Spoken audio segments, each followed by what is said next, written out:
The state of Louisiana has put out tremendous college football talent for years. For years. And the idea that Louisiana State University, that is LSU, had never played Grambling or Southern really was difficult for me to put into context for many, but they're going to play them in 2022 and 2023 respectively. And I'm so excited about it. Like, I'm already plotting to go to these games because they mean so much to me. As I have told many folks, right, I am a proud black man. That is to say, being black is the part of the content of my character for which you judge me, for which you get to know me. And historically, black college university football is a big part of why I am proud, because going back to when we were in the midst of segregation, we still had football, right? But the modern NFL did not draft a black player until 1949, have a black assistant coach until 1957, and appoint a black head coach until 1989. And of course, in 2007, we saw the first time two black head coaches faced off in the Super Bowl. Lovie Smith lost to Tony Dungy, but I think we all won something with that game. Chicago Bears get there, and of course, Indianapolis Colts doing what they do. Now, I take it all the way back to that because competitive athletics, as we know, are inextricably tied and a part of America's national culture. Competition, sports, it is who we are. Sports is the arena in which our values and our mores, and too often our biases and bigotry, are literally played out. They are the center of where we come to terms with our disagreements in race, in culture, in politics. And we have in black culture a tremendous affinity for sports and the military because this is a place for us to prove. This was a place for us to be, okay, cool. This is quite literally a playing field. And the rules are the same. The rules are equal. Let's just go. Can you come out and play, as the OJs would say? And as John Hope, former president at Morehouse College, had put early in his time there, the same instincts that make a man love dangerous sports make him dare to do noble deeds.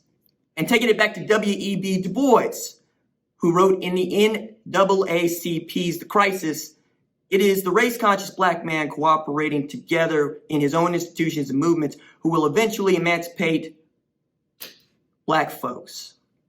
Now, we can look to Dr. King, we can look to Thurgood Marshall, John Lewis, Andrew Young, Diane Nash, Ella Baker, Jesse Jackson, all attended historically black universities, but there is one man in particular that I want to single out here. Because before Cheney State became the first place for black folks to be educated in 1837, and before the first football game was held between historically black colleges on December 27, 1892, between Livingston and Biddle, and when the governor of Florida said there wasn't a black man in the state of Florida worth the $4,000 that FAMU President J.R.E. Lee was asking for to help fund an athletic program, there was a third-generation sharecropper and a maid who earned $1, and they raised a child. His name's Eddie. Eddie spent the first 6 years of his life in a farming town in Jackson, Mississippi, sleeping on the floor of a shotgun shack without heat, without water, and without electricity. He connected a plank to the walkway to use the outhouse. In his youth, he was once picked up by police for supposedly stealing a customer's watch while he was out making ice deliveries. As the cops got to the station, Eddie thought of stories of jailhouse beatings and false confessions that were forced out of men who looked like him. Fortunately for him, the missing watch turned up and he was set free. He remembered his mom bought a radio, expressly so they could listen to Joe Louis, the Brown Bombers rematch against Max Schmeling, who was held up as the German champion and embraced by the Nazi regime. Eddie heard something astonishing to him on that broadcast and that stayed with him forever. A black man being referred to as American. He also grew up to go out and work. right? To make it happen when he could make it happen. This is a man who was college educated and finished high school at a time when 3% of African Americans had a bachelor's degree. He was raised at a time when Ruston, Louisiana, had an atrocity occur with it, in which a man was lynched, beaten to death, riddled with bullets, and it shaped his view of what he could be. Then early in World War II, at this place called Grambling, which was then called the Louisiana Normal School, he was party to internment camps for Nazis, and black folks were made to serve Nazis, were made to care for Nazis, and they watched Nazis go work as loggers in Louisiana. In 1941, he was 22 when he received a letter from the Louisiana Normal School inquiring about whether or not he would be its football coach. At the time, his wife was pregnant. He was working 2 jobs, nights on an ice truck, days at the feed mill, lugging 150-pound sacks of 25 cents an hour as boll weevils ate at his skin. He tried to sneak into Tiger Stadium once at LSU, this place where Grambling will play in a couple of years. And not only was he turned away, he was beaten by his father because he didn't want Eddie to die. Later, Eddie took a job working in the maintenance crew just so he could make it to game days to watch LSU play football. Then when he took that job in June 1941, 6 months before Pearl Harbor, he took the job for $63.25 a month and moved into a rooming house with his wife. He cooked for his team. He wrapped their ankles. He made sure they made grades. He drove the bus. And from 1941 until 1997, he was the head coach at Grambling University. He would recruit the countrysides the way Ed Orgeron does today in places where they ain't got mailboxes. He'd enter the shacks of sharecroppers and pulpwood cutters, assuring parents who hadn't even gone to elementary school that your boys will graduate college and your boys will go to church on Sunday. He would say, football teaches the lesson of life.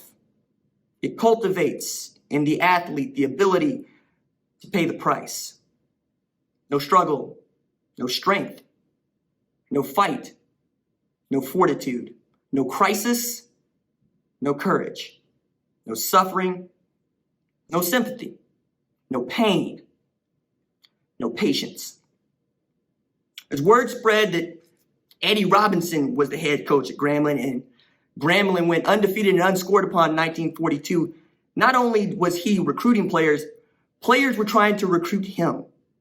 They would send him letters listing their report card marks, and they would list their 100-yard dash times. And they would say things like, "Coach, this may sound funny, but you are the man for my future. Please help me." He would read their letters and he would hear their worries. He would hear their pains. He would welcome some of them to Grambling, where they would win national championships, where they would become the most entertaining and well-known historically black college football team of all time. Eddie Robinson's Grambling played in Tokyo. Eddie Robinson's Grambling gave us Doug Williams, who set NCAA passing records and finished 4th in the Heisman voting the same year that Earl Campbell won it. The same Doug Williams who eventually won a Super Bowl as the quarterback of the Washington Redskins, who were the last NFL team to integrate. Eddie Robinson inspired so many and did so much.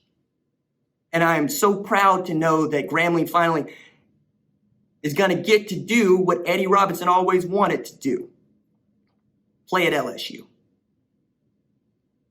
It's meaningful. This time, right now, it's meaningful. Confederate flag is coming down at NASCAR, y'all. Black Lives Matter is the moment.